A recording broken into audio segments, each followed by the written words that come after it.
Magandang buhay! Ngayon ay samahan niyo akong gumawa ng ating tinapa. Ito, meron tayong ditong hasa-hasa. Ngayon, ang first step natin gagawin ay ibababad natin yung hasa-hasa sa tubig na may asin. Ito, gumamit ako ng 1/3 cup ng iodized salt. Then, lalagyan lang natin ng tubig. Yan, hanggang lumubog yung ating hasa-hasa. So, kailangan is tunawin natin mabuti yung ating iodized salt.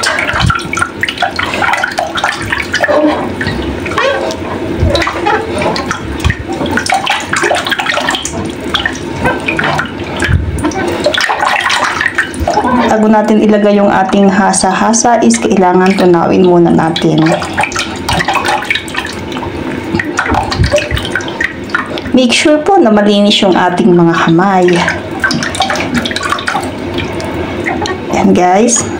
Tusaw naman na yung ating iodized salt.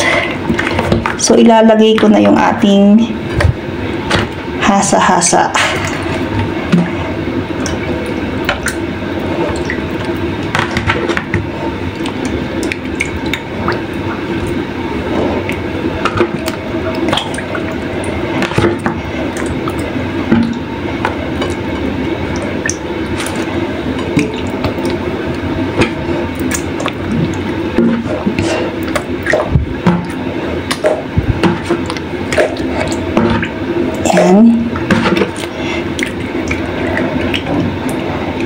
So, hindi pa po siya nakalubog. Dadagdagan natin ng konting tubig.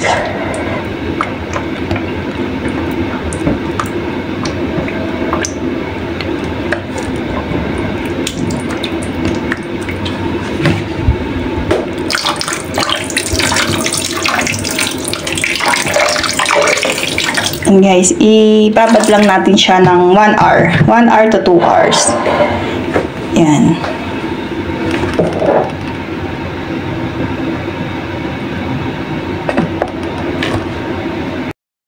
So, ito na guys. Tatanggalan na natin ng tubig yung ating hasa-hasa. Ngayon is magbabrush tayo ng mantika dito sa ating pag-iistiman. Brush natin ng mantika.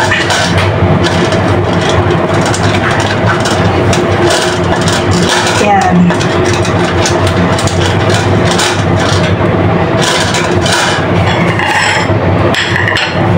Then, arrange natin yung ating hasa-hasa dito.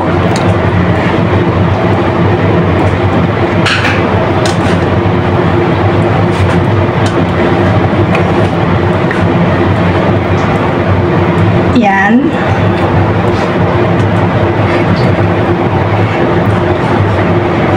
So, yan. Hindi siya nagkasya. Sindihan ko na yung ating apoy sa ating kalan. Meron na siyang tubig. Yan. At ilagay ko na yung ating first layer ng tinapa. Yung ating i-steam. Takpan ko lang ulit to. Then, yung ating namang pangalawang layer. Brush lang ulit natin ng cooking oil.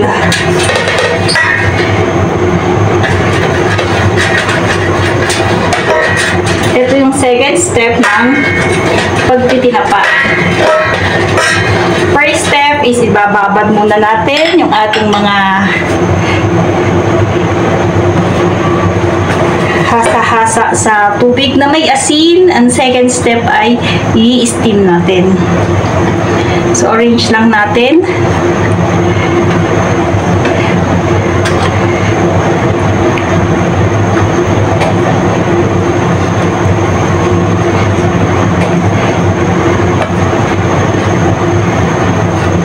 Arrange lang ang ating mga hasa-hasa.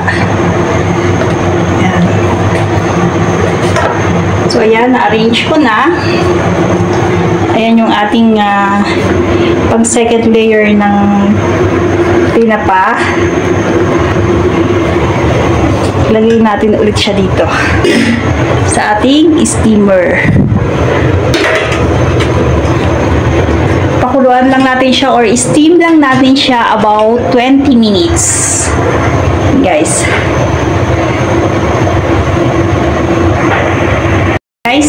Check natin yung ating ini-steam.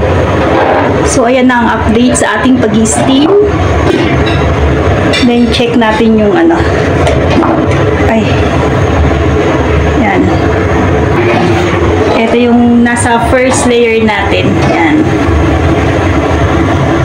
Guys, ito. Ready na yung ating pag-air dry ng ating in-steam na hasa-hasa. Ita-transfer naman natin siya dyan ngayon. Ito. Transfer natin.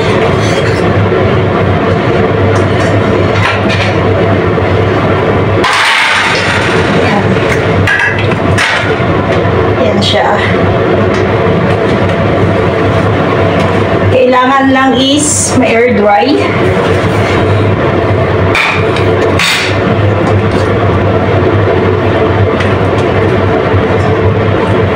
Ito yung step 3 ng ating procedure sa pag-luto ng tinapa. Yan.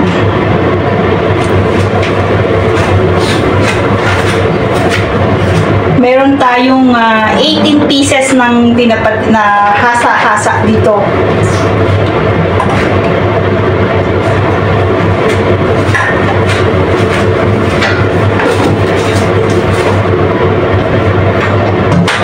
Ayan yung nasa first layer. Excuse. Ito naman yung nasa first layer ng ating tinapa. Ay. So, ayan guys.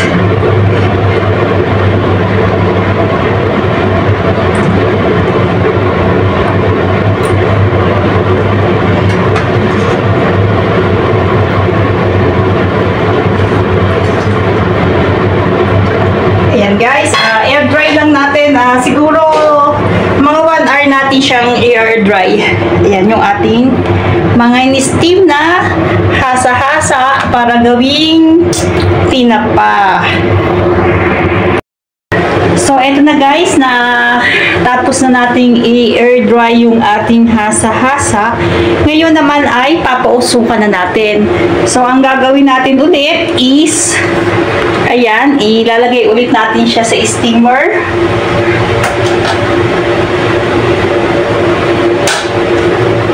Guys, lalagay natin siya ulit dito.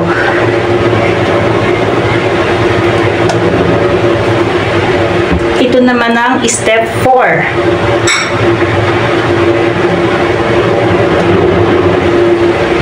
Step 4 sa ating pagtitinapa.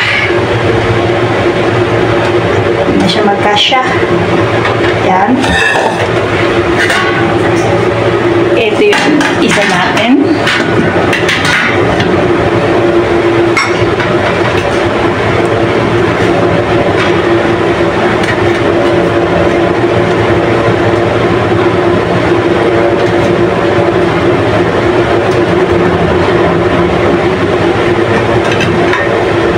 Ganyan lang simple guys, kasimple gawa ng tinapa.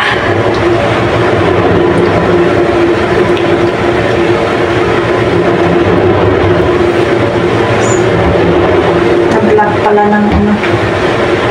Yan. Then dito. Ay sorry. So ngayon, ang next step ay puta, hindi pala.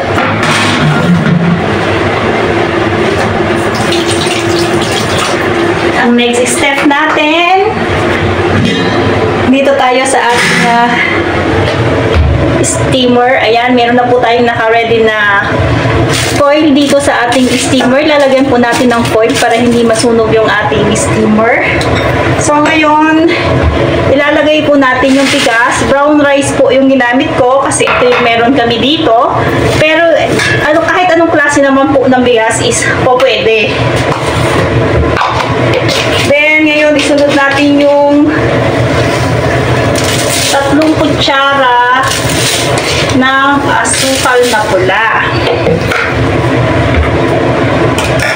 Next step is yung ating tea bag.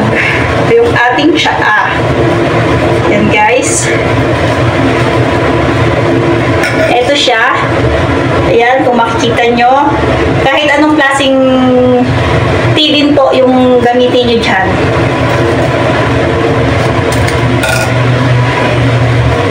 So ito guys, ibubuhos ko yung tsaa dito o yung yan. Then combine lang natin lahat yan. Haluin natin mabuti. Pag-combinein natin yung asukal,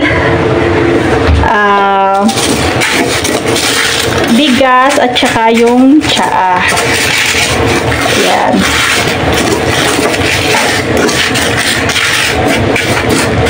Kalat lang natin. Yan. And then, ilalagay na natin yung ating mga nakalagay sa layer-layer ng ating steamer. Ayan, yung ating first layer. At ito naman yung ating second layer. Yan na guys. Then, ating takpan. Takpan na natin at sindihan natin yung ating kalandong, medium fire lang guys. Ayan. Medium lang, hindi masyadong malakas. Then, papausukan natin dyan ng mga 20 minutes. Yan.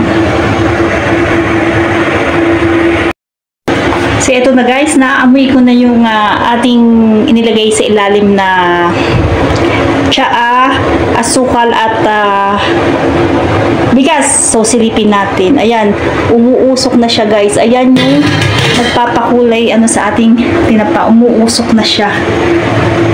Later, titingnan natin after 15 minutes na lang. Diba? Napakasimpleng magluto ng tinapa. So guys, eto na yung ating tinapa. Papatayin na natin yung apoy. Pero may usok pa siya. May usok pa yan. Hayaan lang natin siya dyan.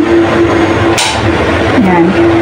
Hayaan lang natin at hintayin pa natin siyang mawala yung usok niya bago natin siya tanggalin dyan sa steamer. So guys, ito na yung ating tinapa. After natin patayin yung ating apoy, ayan na siya. Ayan na yung ating homemade tinapa.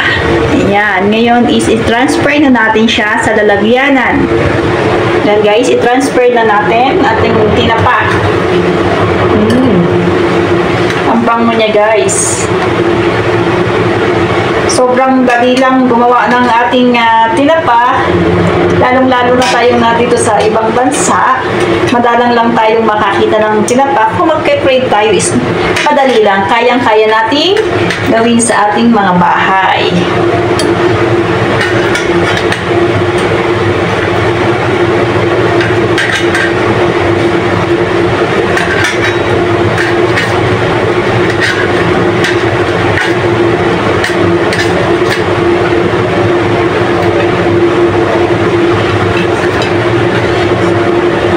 Tinapa.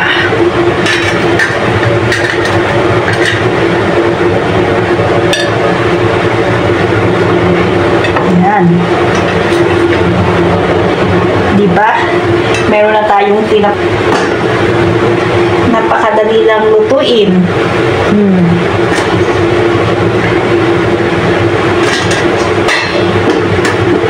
Kung ikaw ay mag-crave, gumawa ka na lang. yung ating simpleng paggawa ng tinapa. Una is ibababad lang natin sa tubig na may asin. And then, after natin yan ibabad, i-steam natin yung ating tinapa, yung ating isda. Pagka-steam naman is i-air dry natin ng 1 hour. After 1 hour, magpapausok na tayo. Ang ating gagamitin sa ating pagpapausok is yung bigas, asukal na pula, at saka yung tsaa. Ayan. O, diba? Napakasimple. Meron na tayong 18 pieces na tinapa. Salamat guys sa inyong suporta.